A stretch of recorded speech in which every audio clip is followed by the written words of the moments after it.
وہ تو اوپر سے فلائی کر جائے گا. اب اسی میں ہی جو ہے نا مثالیں یہ پیپر میں بھی آئی ہوئی ہیں, میں لائن بتا دیتا ہوں آپ کو. اقبال کی 4 نظموں کا ذکر ہے اس میں جو ترجیح بند میں ہیں, ترکیب بند میں ہیں. اب وہ پیپر میں آیا ہوا ہے کہ اقبال کی یہ نظم جو ہے نظم کی کس حیثیت میں جو ہے وہ لکھی گئی ہے. اگر آپ نے پڑھا ہوگا, پتا ہوگا آپ کو کہ ترکیب بند یا ترجیح بند ہے کیا, تو آپ اس کو فوراً سمجھ جائیں گے. اسی طرح سے آپ یہ جو فرسٹ ایئر سیکنڈ ایئر کی جو ٹیکسٹ بک ہے سرمایہ اردو ہے, اس میں جو ہے نظمیں ہیں. ابھی اسی طرح پا رہے میں حصہ نصر کو تھوڑا سا پڑھ لوں. یہاں پہ اس میں ہے تسلیم الرضا ہے, اسلامی مساوات ہے, کتاب ہے. ان کا نظم کی کس حیثیتی قسم سے ہے. ہم نے 2 چیزیں پڑھی تھی نا, ایک تو نظم کی قسم تھی موضوع کے حساب سے اور دوسری تھی حیثیت کے حساب سے. تو موضوع کے حساب سے بھی ہیں اس میں, حیثیت کے حساب سے بھی ہیں. اب مرثیہ جتنے بھی جو ہیں وہ لکھے گئے ہیں وہ مسدس حیثیت میں ہیں. تو جب آپ کو پتہ ہی نہیں ہوگا مسدس مخمس مسنن ہے کیا, کون کون سی نظمیں کس نے کس حیثیت میں لکھا ہے, تو وہ چیزیں سمجھنا پھر مشکل ہو جائے گا. تو یہ آپ کے جتنے بھی بنیادی کانسیپٹس ہیں پہلے کے, یہ کتاب ان کو پڑھنے میں سمجھنے میں آپ کو مدد دے گی اور بہت ساری چیزیں آپ کی اس سے نا کلیئر ہو جائیں. شکوہ جواب شکوہ آ جائے, پوچھیں گے آپ سے کیا ہے وہ کس حیثیت میں ہے, ترکیب بند ہے, ترجیح بند ہے. کل میں نے اقبال کی ایک نظم کا ذکر کیا تھا, مسجد خطبہ ساکی نامہ, ٹھیک ہے, یہ کس حیثیت میں لکھی گئی ہیں. جب ہم اقبال کا پیپر یہاں ڈسکس کریں گے تو پھر اس میں ان تمام چیزوں کو بھی جو ہے انشاءاللہ جو ہے اس میں موضوع بنے. تو تھوڑا سا مشکل ہے, ٹھیک ہے, لیکن یہ ابتدا ہے. اگر ابتدا میں ہی آپ کا کتاب کا پہلا صفحہ دیکھ کے بند کر دیں تو پھر تو دریا کو پار کرنا جو ہے نا وہ, تو یہ آپ پڑھیں. بڑے سادہ انداز میں لکھی گئی. آپ یہ دیکھیں, میں تو تعلیم کری کتاب پڑھ کام کی لکھی گئی ہے, تو میں نے اس طرح سے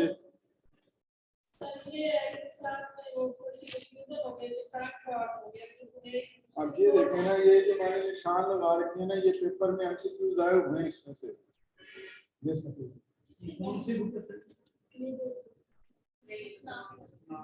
اصناف نظم و نثر ڈاکٹر علی محمد خان. اب اسی میں سے جو ہے نا یہ سارے جو ہیں, اب دیکھیں یہاں میں نے پیج نمبر لکھے ہوئے, کہاں سے اس نے معروضی اٹھائی. نہیں, یہ آپ پڑھیں گے تو آپ خود اپنے نوٹس بنائیں گے نا. یہاں میں نے لکھا ہوا ہے, دیکھیں نا یہ کس پیپر میں کس پیج سے جو ہے وہ چیزیں اٹھائی گئی ہیں. ترکیب بند ترجیح بند کے لیے کون کون سی مثالیں نہیں ہیں. حالی کی یہاں سے مثالیں دی ہیں, صنعت تضمین کی اٹھائی ہوئی ہیں. یہاں سے سٹارٹ سے سٹارٹ ہو چکا ہے نا. دیکھیں یہ ابھی آپ کا ایم اے والی پچھلی چیزیں ہیں نا, یہ اوور آل ایک ریویو ہے کتاب کے مطابق. یہ آج ہم انہیں ڈسکس کر لیں گے. یہ اب آپ نے امتحان تک ان 4 کتابوں کو بہترین طریقے سے تیار کر دینا ہے. یہ شروع میں ان 2 چیزوں کو میرا ڈسکس کرنے کا مقصد یہی تھا کہ آپ جو ہے نا فرسٹ ایئر سیکنڈ ایئر کی کتاب کا جو مجموعی تعارف ہے, جو اصناف ہیں وہ آپ کو بیان کر دی جائیں, بتا دی جائیں. پھر آپ جب تک یہ ہم باقی اصناف پڑھتے جائیں گے, آپ اس کے ساتھ ساتھ ڈیلی ایک اپنا خود شیڈیول بنا لیں کہ آپ کتنے دن میں اس کو ختم کر سکتے ہیں. ایک دستہ بنا لیں, اس کے اوپر اس کے نوٹس جو بھی ہیں, تلخیص جو بھی ہے وہ آپ نکال لیں. تو بات کر رہے تھے کہ ناول, اس کا ناول کا تعارف, ناول کے جو اجزاء ہیں, ٹھیک ہے, اور پھر نمائندہ ناول, ناول نگار, ٹھیک ہے, ناول کی اقسام, اور یہ مرزا ہادی رسوا کا آ گیا ہے. یہاں مرزا ہادی رسوا کا تعارف, ان کی جتنی کتابیں ہیں کس کس سن میں لکھی گئی ہیں, پھر اس میں سے یہ ایک باب اس میں دیا گیا ہے نصاب میں ایک, اور پھر آخر میں جو ہے یہ اہم ترین اس میں سے جو ہے نا سوالات ہیں. تو ہمیں آپ دیکھیں اس میں